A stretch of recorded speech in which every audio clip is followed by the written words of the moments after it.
Ok, então a gente vai falar da importância do software no nosso dia a dia. E a gente ainda está com um objetivo simples, né? A gente tem essa prática de falar qual é o objetivo dessa fala, né? Qual é o objetivo dessa aula. Então, o objetivo dessa aula é só entender, né? Você não vai precisar fazer nada nessa aula, né? Mas outras aulas que a gente vai dar, né? Que eu vou dar, a gente vai falar de objetivos onde você vai ter que fazer certas coisas, ok? E é novamente uma aula rápida, né? Tem 3 partes, uma discussão da importância, né? Os exemplos bem específicos, escolhidos aqueles que vêm à cabeça, né? E uma revisão rápida do conceito. Tá?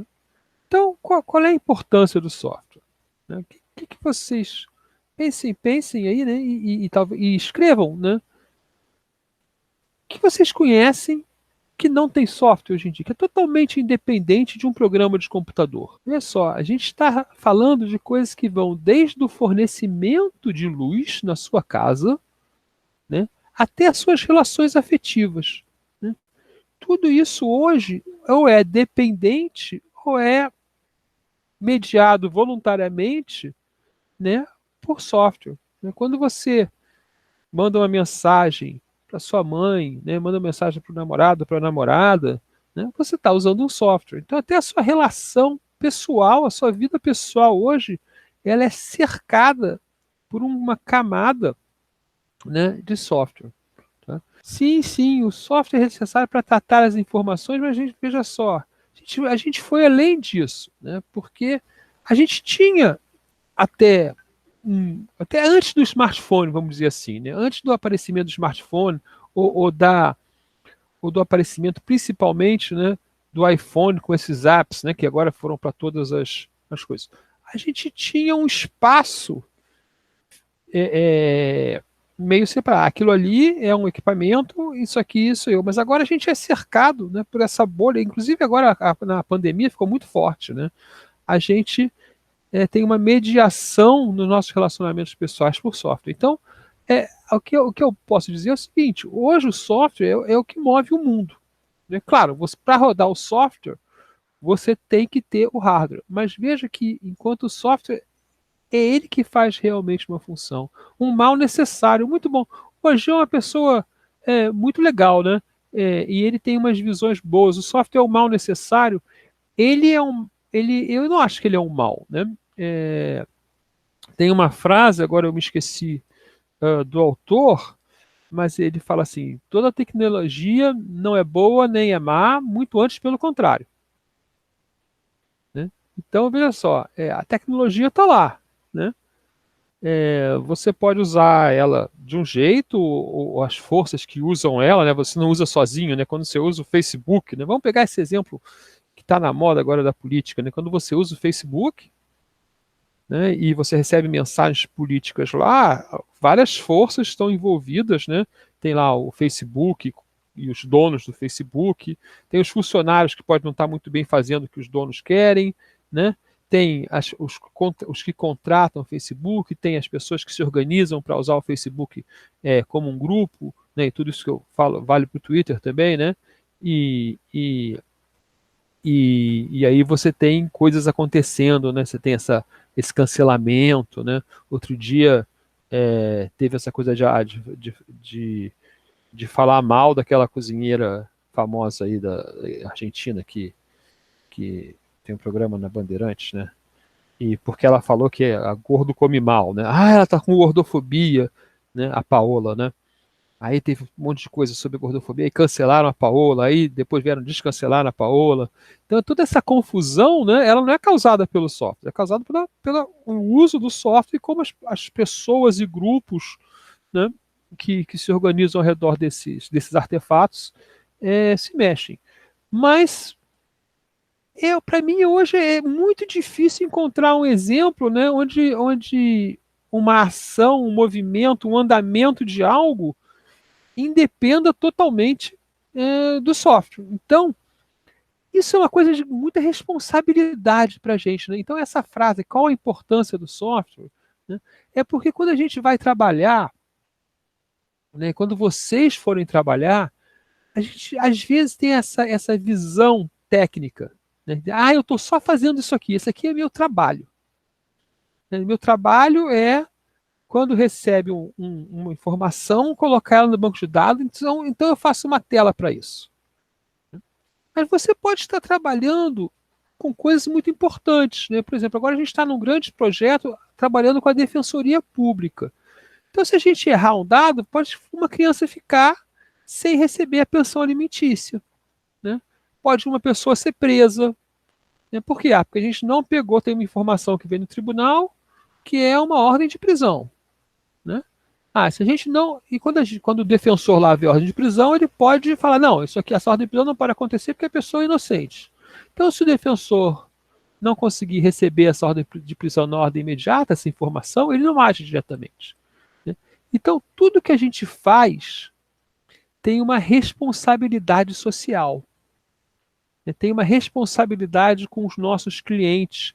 E os nossos clientes, e com todas as outras partes interessadas. A gente vai falar muito aqui de partes interessadas, né?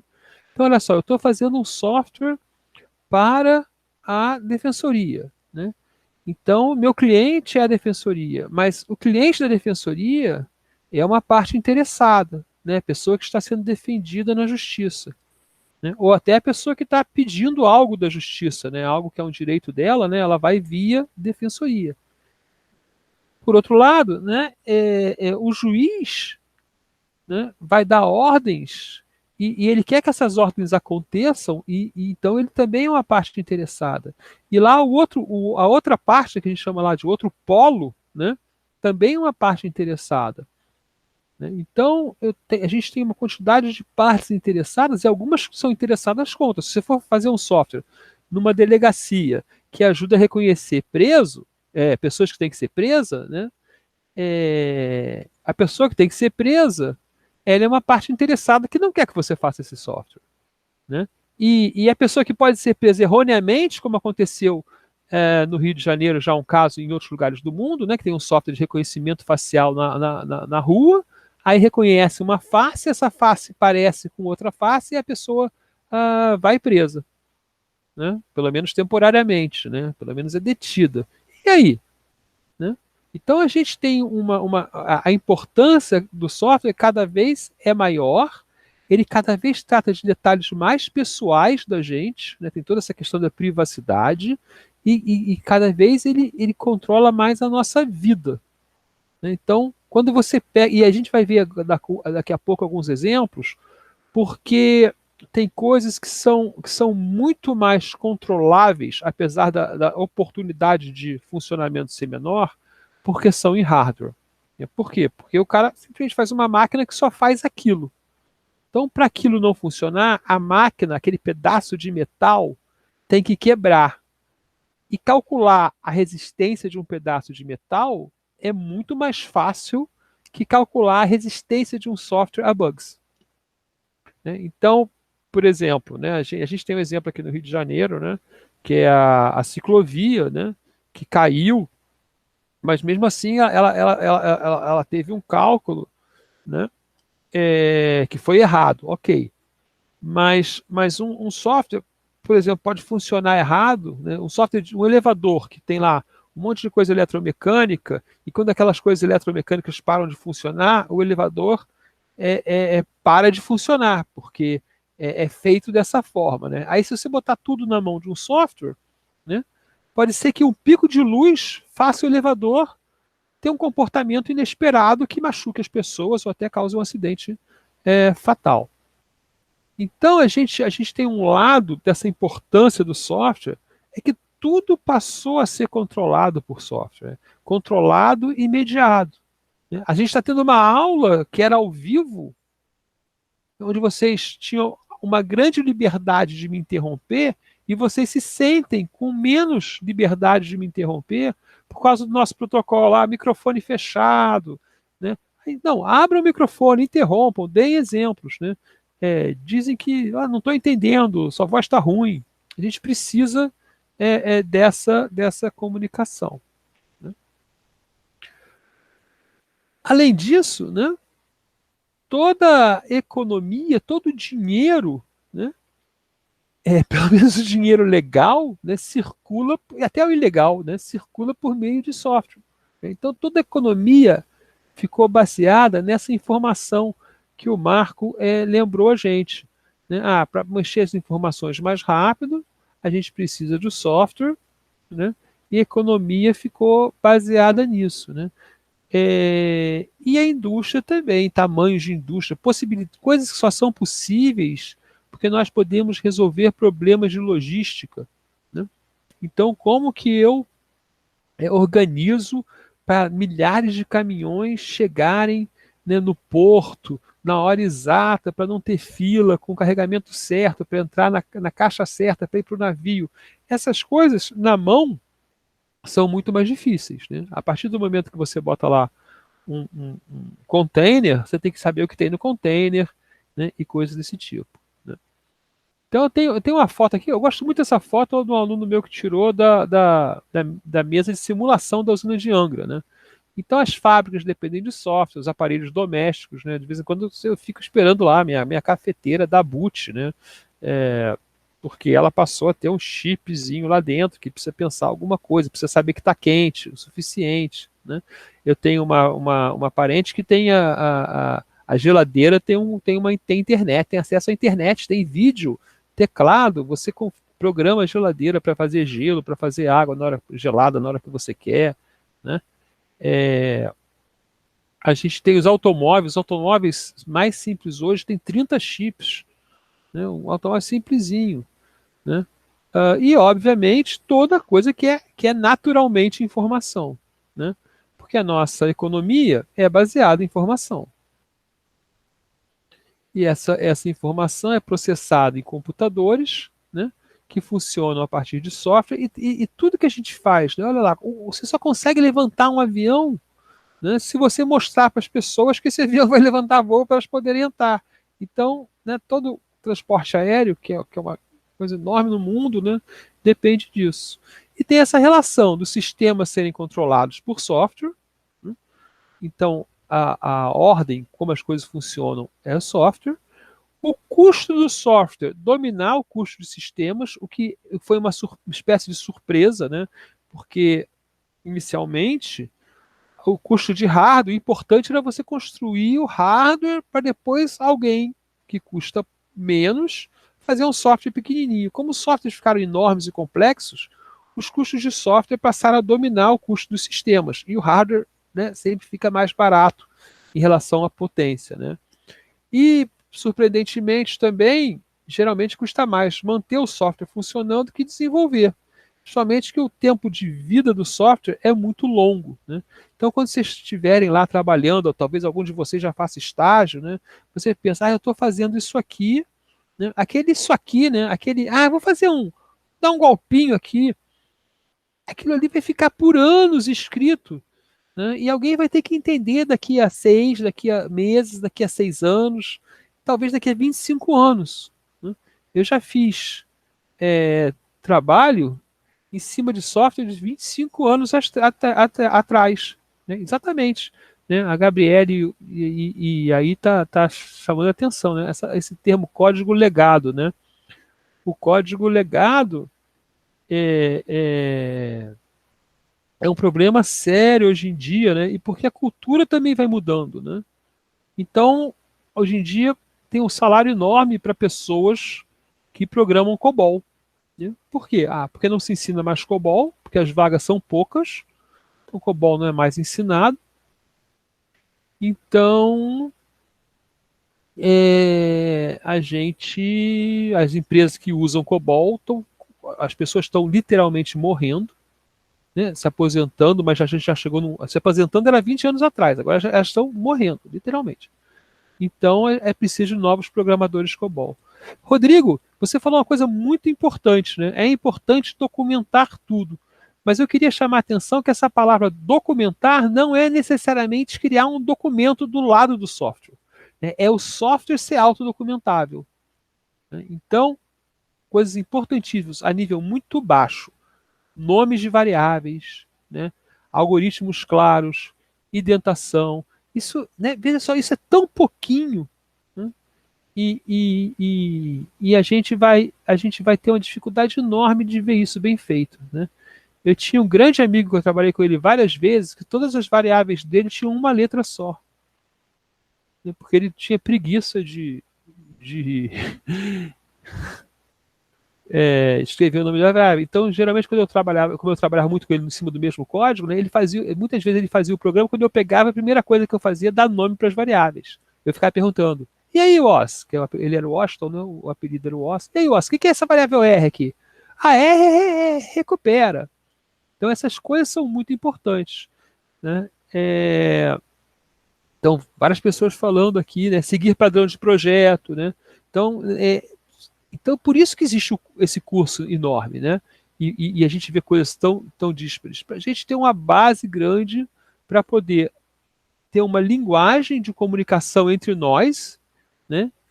Engenheiros de software, a gente vai ver isso aparecer em 1968, né?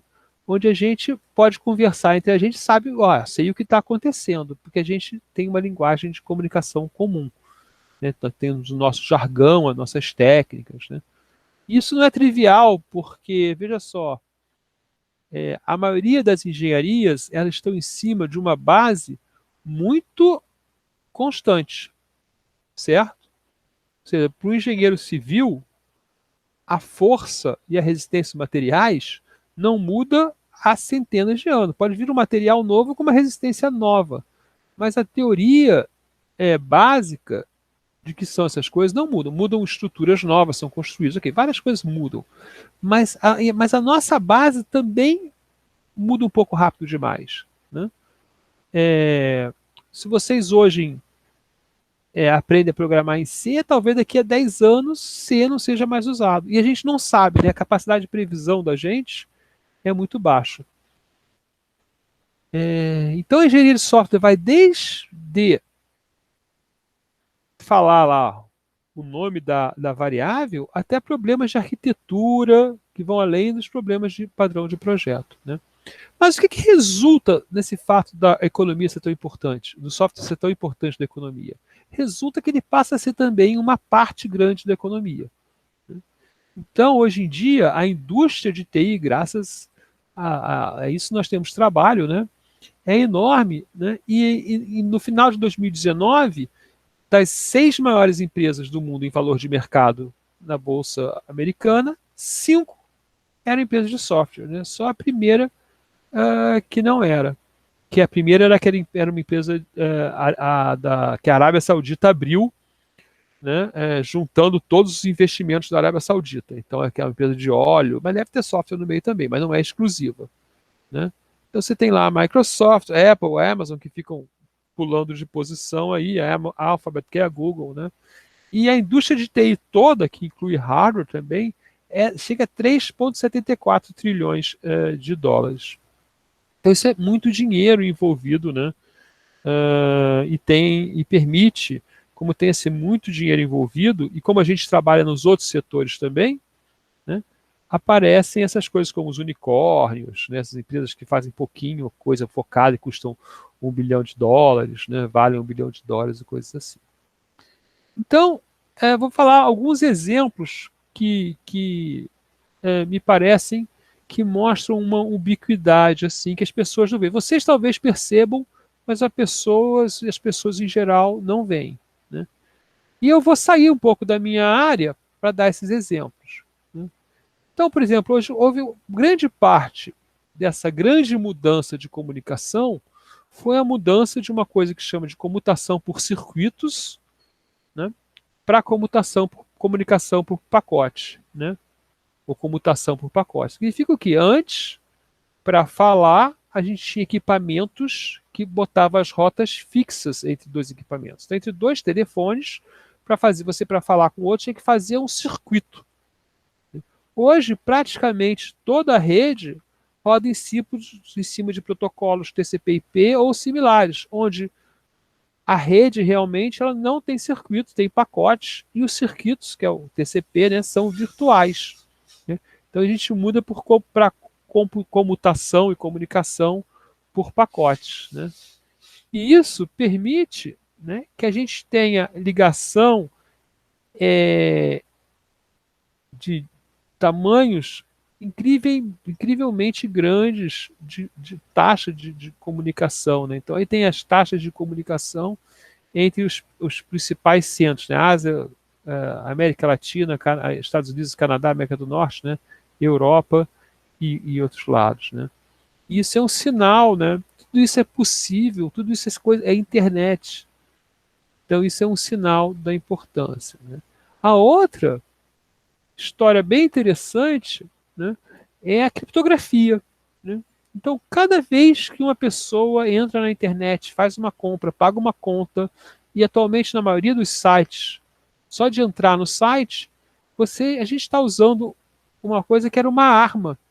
Né? Na década de 80, 90, teve uma discussão enorme nos Estados Unidos. Né?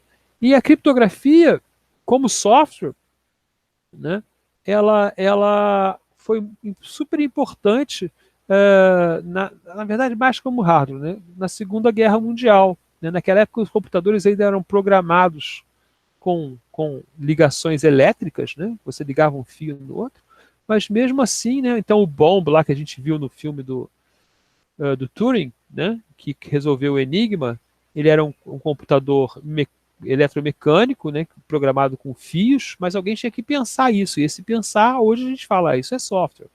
E a cifra de Lorentz, que era a cifra da Marinha Alemã, né, foi quebrada com um computador mais tradicional, que era o Colossus. Né? E todas as nossas transações financeiras dependem de software, né, menos desse pessoal que carrega dinheiro no bolso, né, esses milhões que estão por aí, né, os 89 mil reais, e os bitcoins, né, que são usados tanto para o bem quanto para o mal também, né, dependem apenas de algoritmos e protocolos de criptografia. E é só software. Né? Pessoal, um bitcoin não tem nem dinheiro. Né? O bitcoin custa, o verdadeiro custo do bitcoin é a energia que você usa para gerar ele. Né? E outra tendência importante é a virtualização do hardware. Né? Então a gente está vendo aí cada vez mais o hardware especializado sendo substituído por hardware genérico ou quase genérico, mais firmware, mais software. Né? E aí tem um desenho, né? Então antigamente você precisava de um computador, você comprava um computador. Agora você abre uma máquina virtual no seu computador e a sua empresa pode continuar funcionando.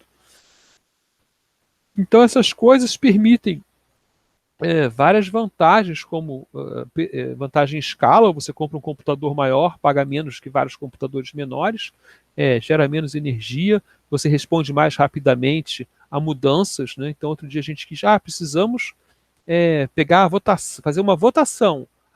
Em vez de comprar uma máquina, liga uma máquina virtual na nossa máquina, instala um software de votação lá, né? E agora a gente tem o Docker, né? Que não precisa nem de uma máquina virtual, é só botar o Docker lá em cima uh, do nosso, do nosso, da nossa, nosso sistema. Então, revisando aqui, o que eu queria dizer? Bom, a economia é baseada em informação, acho que vocês têm essa ideia, né? Essa informação depende da TI, das tecnologias de informação, e o software que faz a TI funcionar. Né? E todas as nossas cadeias de produção são dependentes de software. E além disso, a gente está mudando a indústria de hardware. Né? Existe uma interação entre a indústria de hardware e a indústria de software. Né? Enquanto os chips ficam mais complicados ou mais dedicados, assumindo o papel do software, o software também fica mais genérico e assume o papel do hardware. Tá? Então, essa era uma motivação. Tem alguns artigos que vocês podem seguir aí se tiverem interesse, né? E essa é a primeira parte da aula de hoje. Então, a gente vai encerrar a gravação dessa parte, né, para poder fazer outra parte separada e ficar os módulos separadinhos lá no YouTube.